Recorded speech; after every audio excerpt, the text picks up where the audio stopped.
और अब बात करेंगे, खबर इंदौर से है, जहां पर वंदे मातरम को लेकर सियासी घमासान एक बार फिर से शुरू हो चुका है। बताया जा रहा है कि इंदौर से एक खबर सामने आई है, जहां नगर निगम का बजट सत्र चल रहा था और इस दौरान कांग्रेस पार्षद ने वंदे मातरम गाने से साफ इनकार कर दिया, और जिसके बाद भारतीय जनता पार्टी ने इसका विरोध अब शुरू कर दिया है। खुलकर विरोध एक बार फिर से शुरू हो चुका है। इंदौर नगर निगम के बजट सत्र में वंदे मातरम को लेकर विवाद गहरा गया है।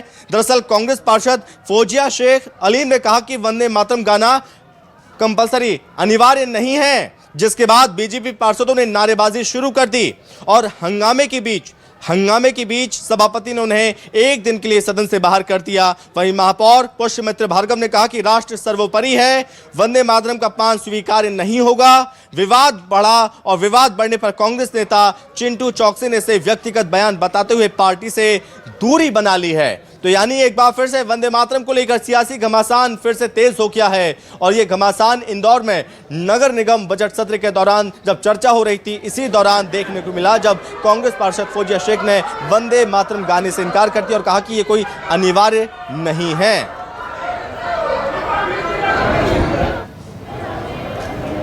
जिस तरह से ये जबरदस्ती करना है कि आप वंदे मातरम गाएं या जय श्री राम गाएं, ये बहुत गलत है। ये हमारे भारत के संविधान से बहुत मेल नहीं खाता है, और संविधान में साफ साफ लिखा है कि आप जो चाहो वो धर्म और जो चाहो वो, और कोई गीत गाने पर आपको जबरदस्ती भी नहीं है कि आप ये वंदे मातरम का गीत गाएं। ये भारत संविधान का एक्ट है जिसमें हमें पूरी आज़ादी दी है। नहीं, धारा तो नहीं बता पाऊंगी, पर संविधान में पूरी छूट है कि आप राष्ट्रीय गान गा सकते हैं और गीत नहीं गा सकते। ये गीत है। वंदे मातरम बोलना क्या? हाँ, बिल्कुल उसमें दिया गया है कि हम भारत माता की पूजा करते हैं और हम नहीं करते हैं पूजा। जी, निष्ठा पूर्ण रूप से दृढ़ संकल्पित है हमारे राष्ट्रीय गान को लेकर और हमारे राष्ट्रीय गीत को लेकर।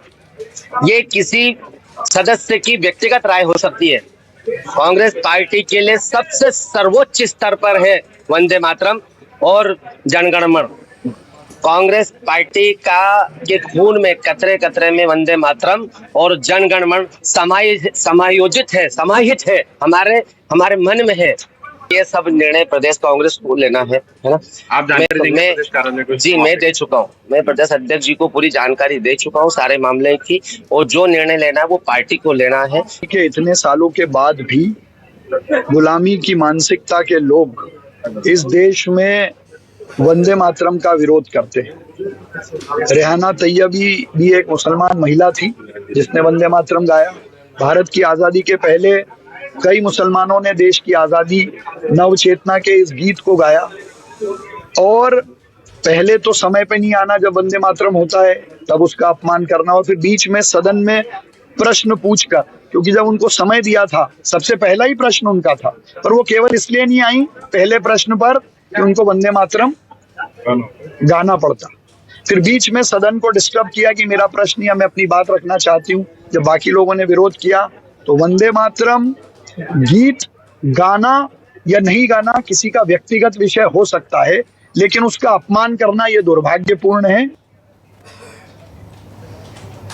तो देखा और सुना आपने कि इस वंदे मातरम की वजह से एक बार फिर से किस तरह से सियासी घमासान तेज हो चला है।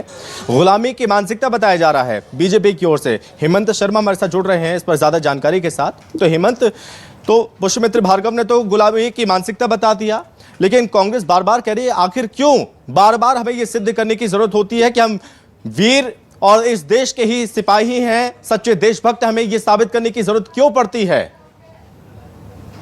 देखिए, बिल्कुल इसमें गुलामी की मानसिकता जरूर बताई है। इसके साथ ही जो प्रश्नकाल चल रहा था, देखिए मैं आपको बता दूं कि कल बजट पेश किया गया था नगर निगम का, और आज बजट पर प्रश्नकाल होना था।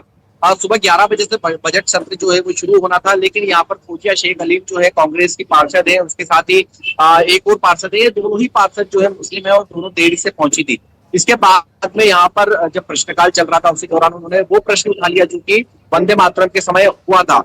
लेकिन यहाँ पर बीजेपी जो है वो पूरी तरीके से जोर जोर से हमला बोल रही है कि जब वंदे मातरम चल रहा था उस समय क्यों यहाँ पर ये सवाल नहीं किया गया, आप लोग समय पर क्यों नहीं आते हैं, और वंदे मातरम गाने में आप लोगों को क्या तकलीफ है। इसको लेकर देखिए रूबीना इकबाल खान जो है वो भी यहाँ पर निर्दलीय है, चूंकि कांग्रेस का सपोर्ट करती है। उन्होंने सीधे तौर पर यहाँ पर कहा है कि कोई में हिम्मत नहीं है, किसी के बाप में दम नहीं है कि इनसे कोई वंदे मातरम बुलवा ले।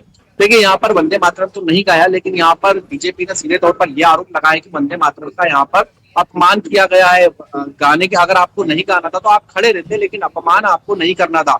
इसी पूरे मामले में देखें तो जो कांग्रेस के नेता प्रतिपक्ष और शहर कांग्रेस अध्यक्ष भी हैं चिंटू चौकसे, उन्होंने ही अपने दोनों ही पार्षदों से पल्ला झाड़ लिया। जब उन्होंने ये बयान दिया था तो उसको लेकर चिंटू चौकसे ने सीधे तौर पर कहा है कि मैंने पूरा मामला जो है पीसीसी चीफ को बता दिया। हालांकि पार्टी इसमें क्या एक्शन लेती है तो देखना होगा, लेकिन यहाँ पर देश को सर्वोपरि बताया है चिंटू चौकसे ने भी कि देश जो है वो हमारे लिए सर्वोपरि है, किसी तरीके का अपमान हम भी सहन नहीं करेंगे।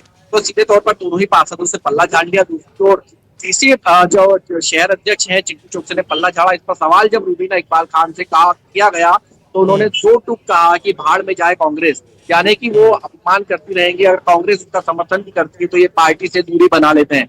ये सीधे तौर पर चीजें जो सीधे तौर पर समझा जा रहा है, ये चीजें समझ में आ रही है। लेकिन अब इस पूरे ही मामले में बीजेपी जो है पूरे मामले को घेरने में लगी हुई है। फिलहाल एक दिन से सदन से बाहर जो है वो यहाँ पर दोनों ही पार्षदों को किया गया है। दोनों ही पार्षद एक दिन से सदन से बाहर रहेंगे। कल फिर प्रश्नकाल होना है और इसमें माफी भी मांगने की बात कही गई, लेकिन दोनों ही पार्षद की तरफ से माफी नहीं मांगी गई।